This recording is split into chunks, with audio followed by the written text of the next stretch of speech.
Amém. Abra sua Bíblia no Evangelho de João. Eu estou numa série de mensagens para você. Viva a perfeita vontade de Deus. Comecei na semana passada falando sobre o casamento. Qual é a perfeita vontade de Deus para o casamento?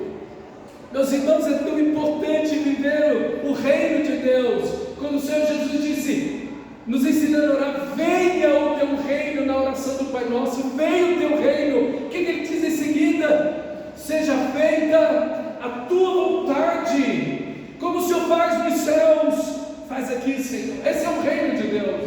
O reino de Deus é Deus governando a nossa vida, é a vontade de Deus sendo feita em nós, em cada um de nós. O reino de Deus não é geográfico, não é uma coisa institucional, como se o Senhor fosse governar o Brasil, ou qualquer nação, ou uma cidade. Não, o governo de Deus é vida a vida, coração a coração. Esse é o reinado de Deus, esse é o reino de Deus, é a vontade boa, santa, agradável e perfeita vontade de Deus na minha vida e na sua vida.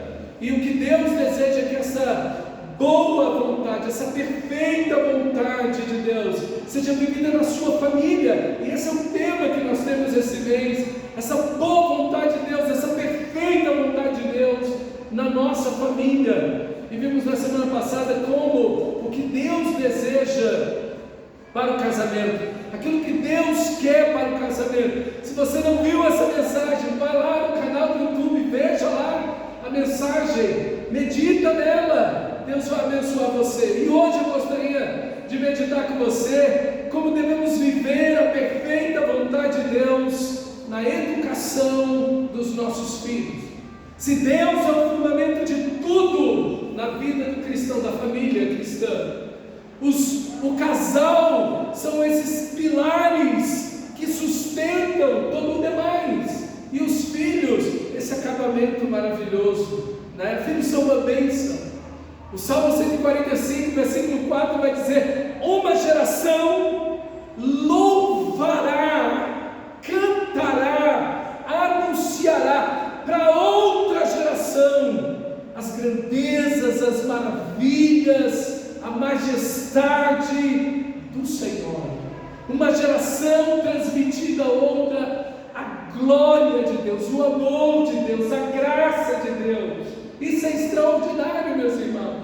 Isso é extraordinário, porque se vemos que Deus visita a iniquidade dos pais, dos filhos, até a terceira e quarta geração, como vimos na semana passada, nós vemos a misericórdia de Deus sobre aqueles que o servem, até 1000 gerações, isso é, para sempre, todas as gerações daí para frente, sendo transmitida esse amor por Deus, essa paixão por Deus, serão alcançados por 1000 gerações, isso por todas as gerações serão abençoados. Então o que você vive hoje como um cristão, será uma bênção para a sua família, será uma bênção para os seus filhos, para os seus netos, bisnetos e para todas as pessoas que estão ao seu redor. E quando falo hoje sobre educação de filhos, eu não estou falando apenas para você que diretamente tem um filho, mas não importa a idade do seu filho, não importa se ele é uma criança, um adolescente, um jovem, um adulto, não importa se você tem perto de você uma criança, se você é um tio, um primo, um irmão, um sobrinho, enfim, se você tem crianças na sua família, adolescentes na sua família, jovens, adultos na sua família, Deus quer usar a sua vida na educação, porque não é porque somos adultos que não precisamos dos nossos pais, que nos ensinem, que nos direcionem. Então filho é filho, independentemente da idade. Então você tem esse papel maravilhoso de continuar ajudando, norteando, aconselhando a vida dos seus filhos. A igreja, ela deve avançar, a igreja deve crescer por meio das gerações que amam a Deus.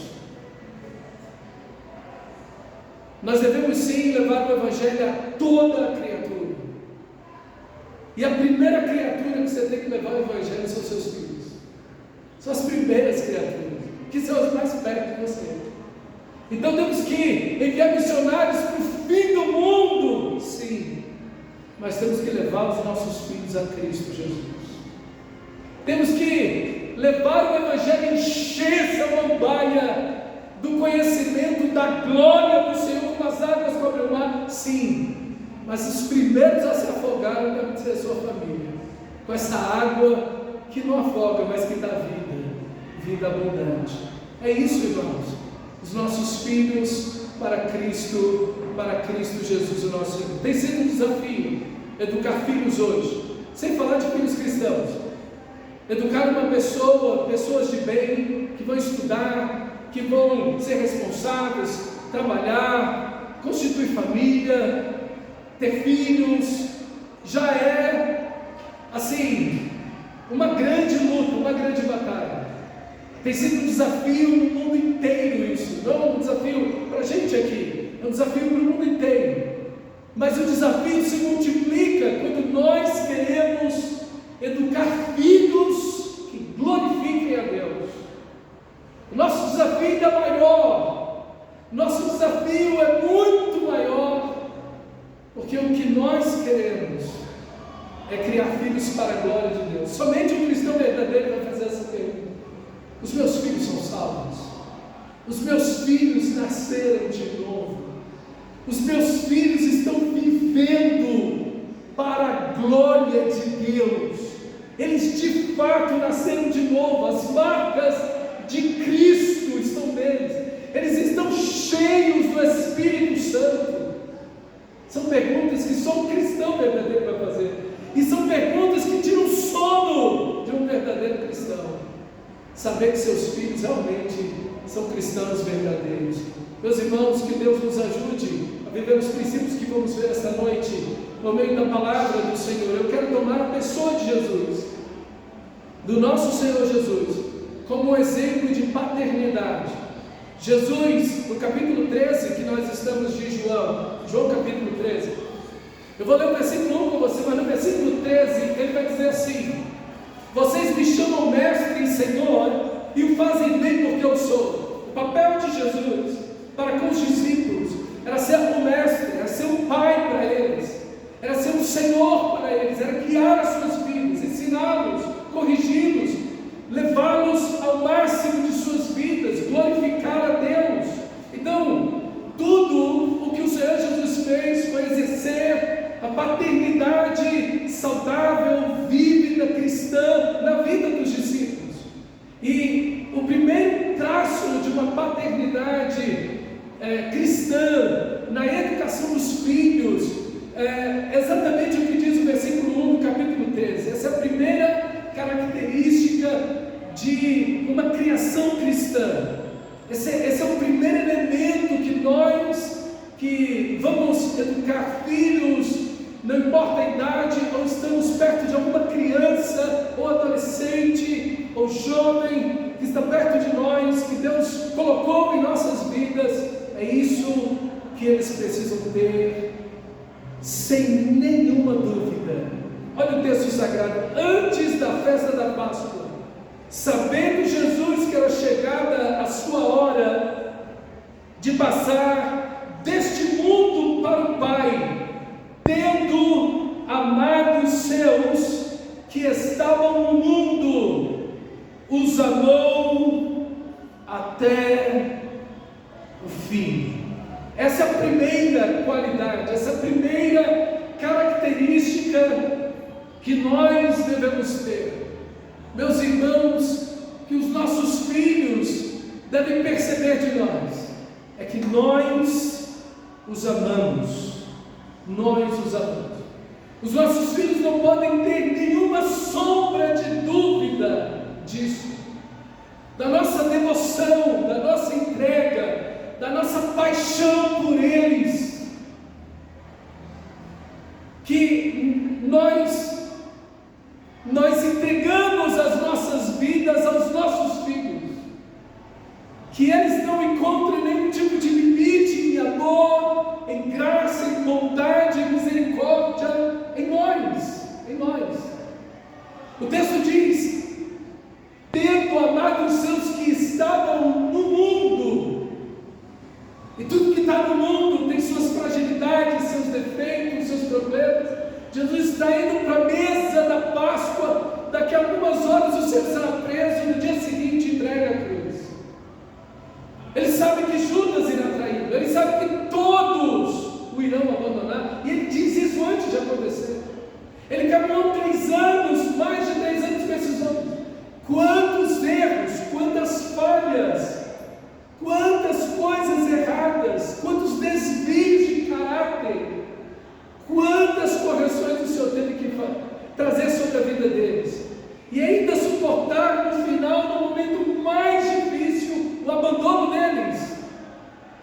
Mas Jesus os amou até o fim.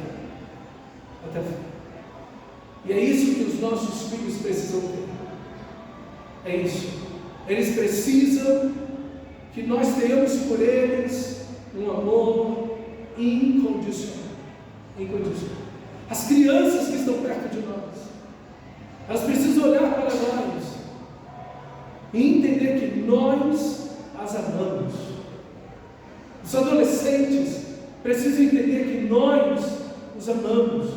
Os nossos filhos que são adultos precisam entender que nós os amamos, que somos apaixonados por eles, apesar dos seus defeitos, limitações, falhas e erros, nós os amamos e expressamos isso e dizemos isso. Isso está claro para eles, isso está nítido, isso está como um sol que brilha ao meio-dia. Meu pai e minha mãe me amam. É um homem de Deus, é uma mulher de Deus. Eles me amam de todo o coração. De todo o coração. Isso é tão importante, irmãos, porque às vezes um filho vai longe da casa do pai. Como diz a parábola do amor do pai: 2 filhos pródigos, um que fica na casa e outro que vai embora. E os 2 estão perdidos. Mas quando o filho está lá no chiqueiro, depois de uma vida toda errada, ele sabe que sua mãe e seu pai não vão concordar com seus pecados, mas ele sabe que eles o amam e que irão perdoá-los de todo o coração. Isso. A porta do seu coração está aberta para o seu filho, para o arrependimento, para a restauração, para o abandono da vida errada para uma nova vida. Isso. Porque amor não é... E a gente tem umas coisas tão complicadas na definição disso. A gente acha que amar é aceitar tudo de errado que a pessoa faz. Não! O amor não suporta, não tolera, não aceita a imoralidade, o erro, aquilo que é imoral. O amor não suporta. O verdadeiro amor, 1 Coríntios capítulo 13, não suporta. O amor que tudo suporta, no mesmo texto diz que não suporta. Então nós não podemos suportar o erro dos nossos filhos, porque aquele que ama, diz a Bíblia, o pai corrige o filho que ama e açoita a todo o que quer bem. A correção é parte do amor. Quem ama não quer ver o outro no erro, no desvio, então corrige, conversa, chama atenção, disciplina, porque quer desviar a pessoa do erro. Amor não é aceitar tudo, amor não é tolerar aquilo que é errado, aquilo que é mal. Não, isso não é amor, isso é doença, isso é culpa. Amor não. Amor é dizer não, exercer autoridade positiva, essa expressão de firmeza e docilidade ao mesmo tempo. Ao mesmo tempo que você é doce como mel, você também é firme com o seu filho. E ele conecta as duas ideias. O pai corrige ao filho que ama. Ele entende que a correção é resultado do amor e não da ira.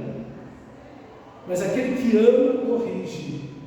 Isso, irmão, é fundamental. Isso é fundamental. Porque quando nós nos tornamos adultos, nós olhamos para trás e lembramos dos nossos erros e dizemos: graças a Deus que meu pai e minha mãe me repreenderam nisso aqui que eu ia fazer, não me deixaram ir nesse caminho. Graças a Deus por isso. Uma vez eu liguei para o meu pai, eu tinha 18 anos, eu estava em Belo Horizonte fazendo um curso. Passei 6 meses lá fazendo curso. E num domingo, eu lembro, depois do almoço, eu liguei lá em casa. Ele disse: quem atendeu foi minha mãe. Eu falei: bom? Meu filho está. Falei, papai está aí, está sim. Meu pai, antes, né? Agora antes meu pai era um armário embutido. Todas as emoções dele estavam embutidas. Não ia. Meu pai gargalhando. Ele estava estourando de rir. Só o lábio só enlarguece um pouco. Hoje ele tem diferente. Isso vai ficar dos netos, né? E aí eu liguei para ele e falei, pai, obrigado. Ele disse, obrigado. Porque eu sei que foi por suas correções, seus conselhos e repreensões. Obrigado. Porque eu não estaria onde eu estou se o Senhor não tivesse corrigido. Isso é amor. Isso é amor. Amor não é passar a mão, não é fazer vista grossa. Isso não é amor. Isso é culpa. Amor é corrigir. É sempre manter a porta do coração aberta. Eu sei que eu posso ir para o meu pai, para a minha mãe. Ainda que eu tenha pecado, que eu tenha errado, eu sei que vai ter alguém aqui que vai me dizer toda a verdade que eu preciso ouvir. Mas lá também eu vou ter todo o amor que eu preciso ouvir. Isso. E eu quero dizer que esse amor que você dá ao seu filho cura, liberta. Eu vi uma pesquisa extraordinária. Você quer proteger seu filho das drogas? O simples fato de você jantar com seu filho, ou almoçar com seu filho, 2 vezes por semana, sentar com ele, compartilhar com ele, reduz em 50% a chance do seu filho entrar nas drogas. O seu amor protege o seu filho das drogas, de relacionamentos tóxicos, doentios. Quantos jovens e adolescentes estão aí em relacionamentos em busca da afetividade, do carinho, do respeito, que queriam não de um homem ou de uma mulher, de um namorado ou de uma namorada, mas de um pai e de uma mãe. Mas estão enfiados em relacionamentos errados, tóxicos, deixando ser abusados e sendo usados. Porque infelizmente estão tentando preencher um vazio em seus corações, que eram os seus pais preencher. Meus irmãos, se eu parasse aqui nesse ponto, eu desenvolvesse esse ponto, nós tomaríamos a noite inteira. Tem muita coisa aqui sobre o amor dos pais que protege as nossas vidas. O outro ponto é que o Senhor Jesus revelou o Pai Celestial. João, capítulo 17, olha lá no capítulo 17, versículo 26. Jesus amou os seus e os amou até o fim, até as últimas consequências, até a cruz. Os amou, mas Ele revelou o Pai para eles. Diz o texto, eu lhes fiz conhecer o teu nome, isso é a tua pessoa, Pai, e ainda o farei conhecer, a fim de que o amor com que me amaste esteja neles, e eu neles esteja. Aqui está um versículo que a gente nunca vai chegar no fim dele. Esse versículo tem uma profundidade que não tem como expressar em palavras. Mas olha que coisa linda! O Senhor Jesus revela o Pai, o nome, a pessoa, o caráter, as ações do Pai aos discípulos. E isso faz com que o amor que o Pai tem por Cristo esteja nos discípulos. Jesus inclui os discípulos, abraça os discípulos no relacionamento de amor que Ele tem com o Pai Celestial. Ele abraça os discípulos, inclui os discípulos nesse relacionamento de amor. Por isso que o amor do Pai está neles, porque eles são incluídos nesse relacionamento. E aqui, irmãos, está o ponto mais importante para a vida eterna do seu filho. Para a vida eterna do seu filho. Porque o seu filho não tem apenas essa vida para viver. O seu filho tem uma vida eterna a viver. E esse é o ponto mais importante. É que você leve seus filhos a conhecer o Pai Celestial. Tudo que Jesus falou, tudo que Jesus fez, todas as ações de Jesus revelavam o Pai Celestial para eles. Eles não conheciam o Pai. A própria dimensão, a própria expressão Pai Celeste ou Pai Nosso que estás no céu é inédito para eles. Inédito. Eles nunca, em toda a história do judaísmo, ninguém tinha chamado Deus de Abba, de Pai, de forma pessoal, íntima, carinhosa, afetiva, infantil, inclusive. E Jesus introduz isso aos discípulos. Jesus sempre está chamando de Deus o Pai de Abba, meu Abba. O Espírito Santo vai nos dizer, vai nos levar a dizer Abba, Pai. Ele nos leva para esse amor, para essa comunhão. Se Jesus ama os discípulos, Ele deve também levar os discípulos a conhecer o amor do Pai. E é isso que nós devemos fazer com os nossos filhos. Levar os nossos filhos a desfrutar, a conhecer o amor de Deus por eles. Se você ama seu filho, se você ama seus filhos, leve seus filhos, inclua seus filhos nesse amor por Deus. E aqui está o desafio, porque você primeiro tem que amar a Deus. Você não pode incluir seus filhos num relacionamento que você não tem. E é exatamente o que Jesus está dizendo nesse texto. É exatamente o que o Shammai diz: ouve Israel, em Deuteronômio 6. O Senhor nosso Deus é o único, Ele é o primeiro. Amarás o Senhor teu Deus de todo o teu coração, com toda a tua alma, com todo o teu entendimento, de todas as tuas forças. Este mandamento que hoje eu te dou, que Ele é o primeiro, único, e você vai amá-lo assim de todos, com toda a sua vida. Você inculcará aos seus filhos. O verbo hebraico aqui, esfaquear, colocar nas entranhas. Você vai transmitir uma paixão aos seus filhos. Para você fazer isso, você primeiro tem que estar apaixonado. Você não vai transmitir uma paixão que você não tem. Você primeiro se apaixona por Deus. Primeiro você se relaciona com Deus. Depois você transmite uma paixão por Deus. Por isso que os filhos geralmente torcem para o mesmo time de futebol que os pais.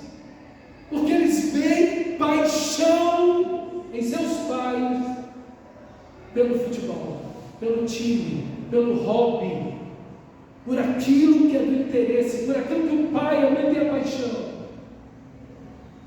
Então os filhos acabam se apaixonando por ele. Às vezes a paixão da mãe é cozinhar. Nossa, minha mãe cozinha demais. Ela faz tantas coisas e os filhos acabam se apaixonando por ele, se envolvem naquilo, aprendem a cozinhar também. Por quê? A coisa mais importante que vamos deixar para os nossos filhos não é um bom de pão.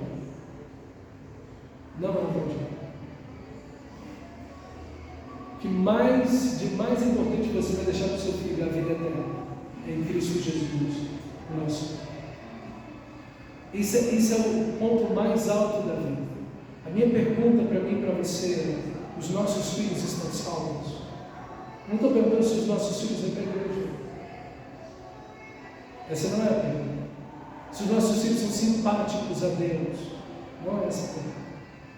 Se os nossos filhos creem em Deus ou em milagres que Deus faz, não é isso. Não é isso. A minha pergunta é se seu filho nasceu de novo. Essa é a pergunta da vida dele. Essa é a pergunta da vida dele. Seus netos nasceram de novo. As crianças da sua família nasceram de novo. Os adolescentes e jovens que estão no acesso a você, na sua família, nasceram de novo. Essa é a pergunta da vida deles. Da vida deles. Porque o que adianta, Jesus perguntou, o homem ganhar o mundo inteiro e perder a sua vida, a sua alma. Não adianta nada, gente. Aquele homem que foi abençoado por Deus, na parábola que Jesus contou, que a plantação dele se multiplicou e ele não esperava que desse tanto. Parece que a plantação dele deu a 100 por 1. Ele mas eu não tenho celeiros para isso. Já sei o que eu vou fazer. Vou derrubar todos os celeiros que eu tenho. Vou construir celeiros ainda maior. Vou enchê-los com toda essa riqueza. E vou dizer para mim mesmo, para minha alma, para o meu coração: alma minha, muitos bens tem para muitos anos. Aproveita, dá festa, todo dia come, bebe e regala-te. E Jesus disse: louco, essa noite pedirão a sua alma, e para quem será? Meus irmãos, a nossa preocupação é se os nossos filhos vão ter um bom emprego. Não deve ser essa a nossa primeira preocupação. Não deve ser essa a nossa primeira. Meus filhos vão ter muitos diplomas ou alguma coisa. Não deve ser essa a nossa primeira preocupação. Deve ser a nossa preocupação, mas não é a única e não pode ser a primeira. A nossa primeira preocupação deve ser responder essa pergunta: os meus filhos estão salvos? Eles nasceram de novo? Corra, querido, corra, ore pelos seus filhos, ore pelos seus netos, ore pelos seus primos, sobrinhos, ore por eles, ore pelas crianças que você está vendo, ore pelos adolescentes e jovens. Quando você passar perto de uma escola do ensino fundamental 2, você vai ver que eles já estão usando cigarro eletrônico, especialmente as meninas, usam mais que os meninos. Segundo pesquisa, disseram há 15 dias atrás aqui no DF, que é um dos locais no Brasil, é o local no Brasil que mais se usa cigarro eletrônico. É um passo para a maconha e para as outras drogas. Eles estão aí, e as meninas fazem uso a mais.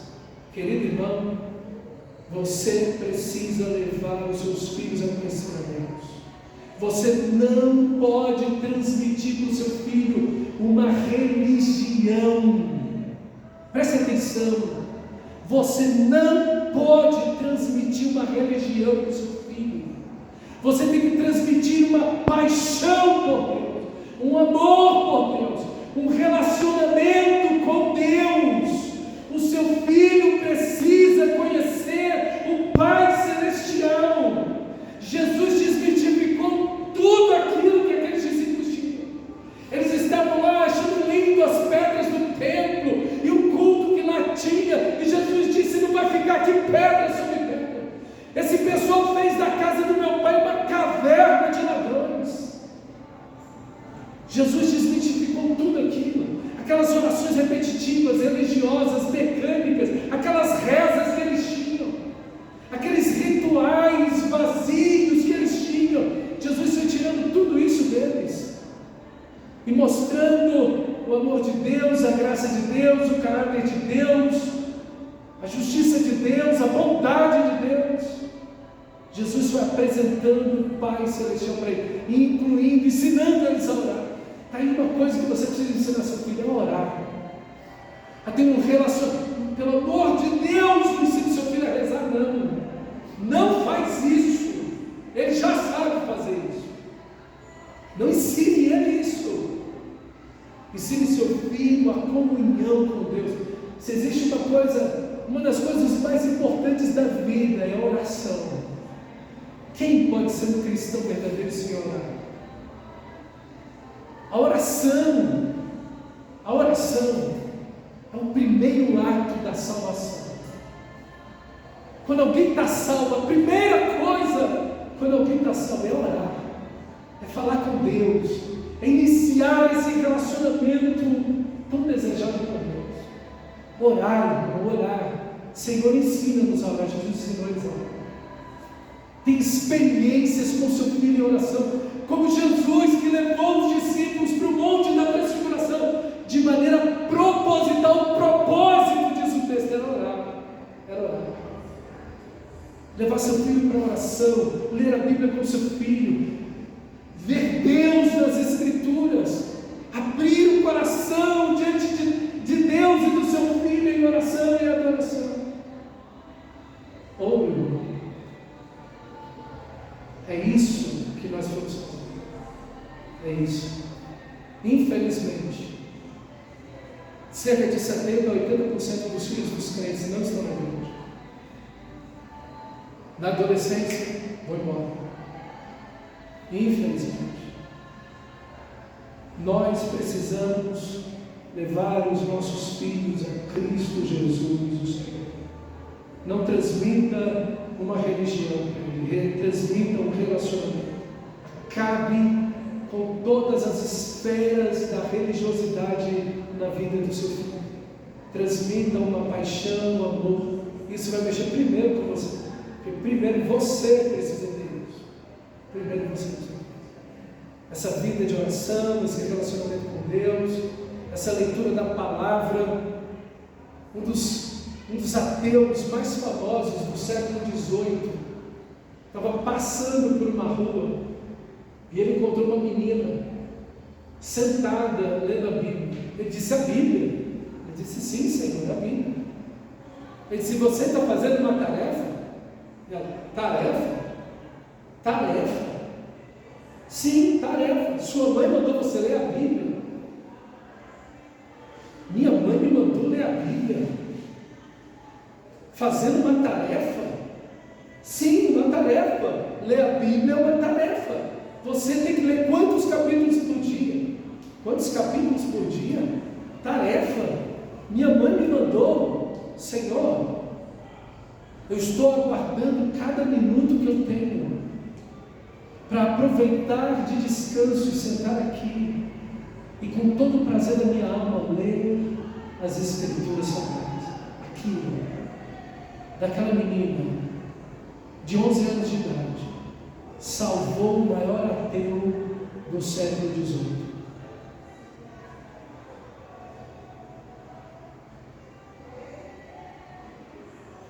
Porque ela não tinha uma religião, ela tinha Cristo. Isso que nós precisamos. É isso que nós precisamos. Levar os nossos filhos a Cristo. Outra coisa que Jesus ensinou aos seus discípulos foi sobre a verdadeira pureza sexual. Sim, mas quando você olha o judaísmo, você vai ver que o judaísmo, as pessoas estão muito cobertas. A nudez no Antigo Testamento é um negócio assim complicadíssimo. As pessoas não veem a nudez do outro. É um tabu, a questão do corpo, de pegar, de dar mão, contato entre os sexos, de jeito nenhum. Como é que Jesus está ensinando sobre essa questão da pureza sexual, a verdadeira pureza sexual? Você imagina como Jesus ensinaria hoje? Se num contexto desse ele ensinou, você imagina como ele ensinaria hoje? Mateus capítulo 5, corre lá, Mateus capítulo 5, versículo 8: bem-aventurados os limpos de coração, porque eles verão a Deus. Você quer que seu filho veja a Deus? Ele tem que ser limpo de coração, limpo de coração. E no versículo 27, no mesmo capítulo 5 de Mateus: ouvistes o que foi dito, não adulterarás. Eu, porém, vos digo: qualquer que olhar para uma mulher com intenção impura no coração, já adulterou com ela. Se o teu olho direito te faz tropeçar, arranca-o e lança-o de ti, pois te convém, é melhor que se percam dos teus membros e não seja todo o teu corpo lançado no inferno. Jesus falando isso nesse contexto judaico. Sim. E o que ele diria para nós hoje? Com o smartphone, pornografia. Nós somos o terceiro país no mundo que mais consome pornografia. Terceiro lugar no mundo. Estamos só atrás dos Estados Unidos e Filipinas. Estourando. E quando falamos de adolescentes e jovens, índice de consumo lá para cima. Meus irmãos, se há uma coisa que você precisa ensinar para os seus filhos, que Jesus ensinou para os discípulos, é sobre a verdadeira pureza sexual, e ela se encontra no coração e não numa roupa. A roupa, ela deve vestir-se corretamente, deve ser resultado de um coração limpo. De um coração. O religioso vai partir de fora para dentro. Jesus parte de dentro para fora. Porque o Senhor Jesus disse: bem-aventurados os limpos de coração. E ele disse que o adultério não é o ato, é o olhar. O adultério não é ir para a cama, é olhar, é desejar. E Jesus disse, e veja como Jesus é sério nesse ponto da pureza sexual. Ele disse: se teu olho direito te faz tropeçar, arranca-o. E ele é tão extremo que ele diz: arranca e lança de ti. Se a tua mão direita, ele continua o texto, falando de adultério, de moralidade, se a tua mão direita te faz tropeçar, corta, e com a outra que sobrou, joga longe de ti. Por quê? Porque a imoralidade tem consequências eternas. É melhor que você entre sem um olho na eternidade do que tendo todo o seu corpo inteiro e ser lançado no inferno. Para onde a imoralidade vai levar as pessoas? Disse Jesus: para o inferno. Porque os imorais não herdarão o reino de Deus. O que Paulo diz, vem daqui. O que todos falam de imoralidade no Novo Testamento vem dessas palavras. Eles não herdarão o reino de Deus. O primeiro que disse isso foi Jesus. Meus irmãos, nós estamos levando a sério esse ensino sobre pureza sexual com os nossos filhos. Isso aqui a gente está conversando com eles sobre isso. E olha, eu quero dizer para você, você não pode esperar. Metade das crianças com 8, 10 anos de idade já viu pornografia no celular. Não. Você olha e diz: meu bebê, oh, meu neném. Tem uns meninos aqui do projeto, né? 8 aninhos, 7 aninhos, eu até sei. Oh, senhor, meu bebê. Você não espera nada, mas não tem como controlar. Você precisa orientar o seu filho e falar para ele: isso vai ser mortal na sua vida. O vício em pornografia tem destruído casamentos pelo mundo inteiro. Uma comissão de psiquiatras falando no Senado americano disse que é mais fácil ser livre do vício em cocaína do que ser livre do vício em pornografia. É um negócio tão sério que leva as pessoas ao suicídio. Não dá para fazer o caminho agora com você, só para você ter uma noção de onde isso acaba. Leva a pessoa. Meus irmãos, ensinem os seus filhos. Jesus estava entre os publicanos, os pecadores. Nós precisamos mostrar para os nossos filhos que é um pecado perdoável, há esperança para sair disso, tem como sair disso, tem como ter nova vida nessa situação, mas tem algo que você precisa começar com seus filhos, com certeza, com certeza. Você não pode esperar que a escola fale isso, não é papel da escola. Se a escola está fazendo, não está fazendo o papel certo.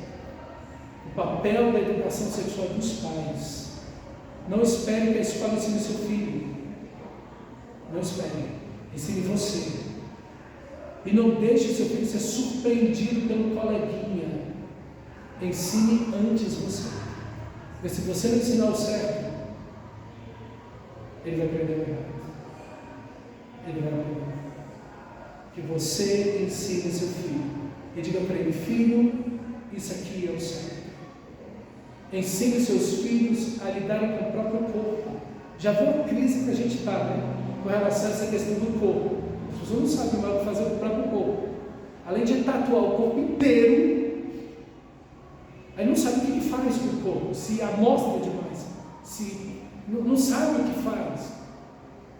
Infelizmente, as mulheres parecem estar um pouco mais perdidas que os homens nesse contexto. Nós precisamos, queridos irmãos, ensinar os nossos filhos a lidar com sua sexualidade, a lidar com o próprio corpo, a entender o próprio corpo, aprender a respeitar o próprio corpo e como ele deve se impor ao outro o respeito ao meu próprio corpo. infelizmente, porque a gente não está vendo. Mas o Senhor Jesus também ensinou e guiou os discípulos à maturidade. E esse é meu último ponto. Ele ensinou os discípulos a caminhar em maturidade. Nós temos dois fenômenos hoje. Por um lado, nós temos a adultização das crianças, especialmente na questão sexual. Então nós temos, e infelizmente as meninas são mais vulneráveis a isso, percebe isso? A roupa, batom, maquiagem, aquela coisa toda, adultizando as crianças, e as danças e tudo. E por outro lado, a infantilização dos adultos. A gente está nos extremos, assim, a coisa mais complicada possível. Adultos que querem ser infantis, não assumem responsabilidades, não assumem os compromissos, enfim. E do outro lado você tem a adultização das crianças. Então a gente está em extremos complicados. E o que nós precisamos fazer é guiar os nossos filhos à maturidade. Eu estava conversando ontem com um grupo de pais lá no Gama, e a gente estava falando exatamente sobre isso. Meu filho acabou de passar para o UNB, engenharia elétrica, passou para o UNB. Estou com medo, estou receoso, como é que vai ser isso? Lá é uma loucura e tal, não sei o quê. Eu falei, olha, não se preocupe com a UNB, se preocupe com o ensino fundamental 2, a coisa já começa por lá. O ensino médio, então, o bicho pega. Na UNB acaba de descambar, ou em qualquer faculdade, porque não é a UNB apenas. Qualquer faculdade vai abrir as portas para você, para quem quer mal, entendeu? E como disse a Isabelle, a UNB não perverte ninguém. Ela só oportuniza você se revelar. Você já entrou perdido. Você já entrou perdido. Então, e é verdade. É verdade. Meus irmãos, ensinar os nossos filhos a maturidade. Foi o que o Senhor Jesus fez. Ele guiou os discípulos em maturidade.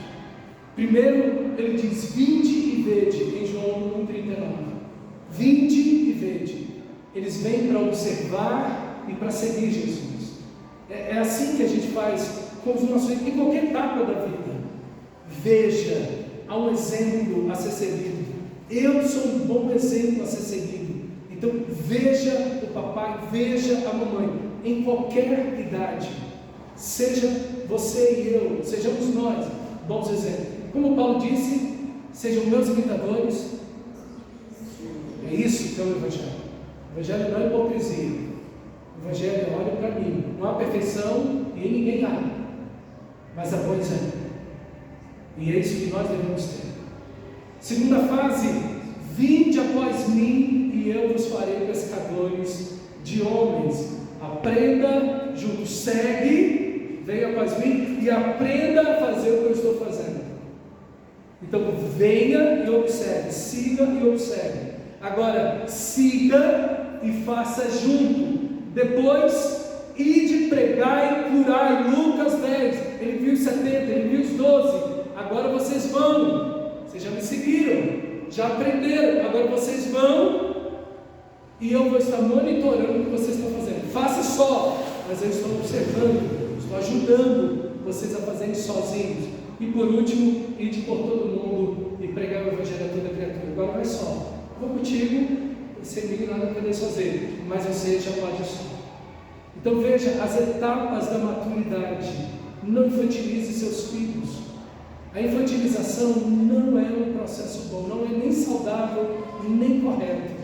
Leve seu filho à responsabilidade, à maturidade das pequenas coisas, da gaveta dele, dos brinquedos dele, das atividades dele, das tarefas dele. Não cubra seus filhos. Você não está gerando um responsável, mas um irresponsável.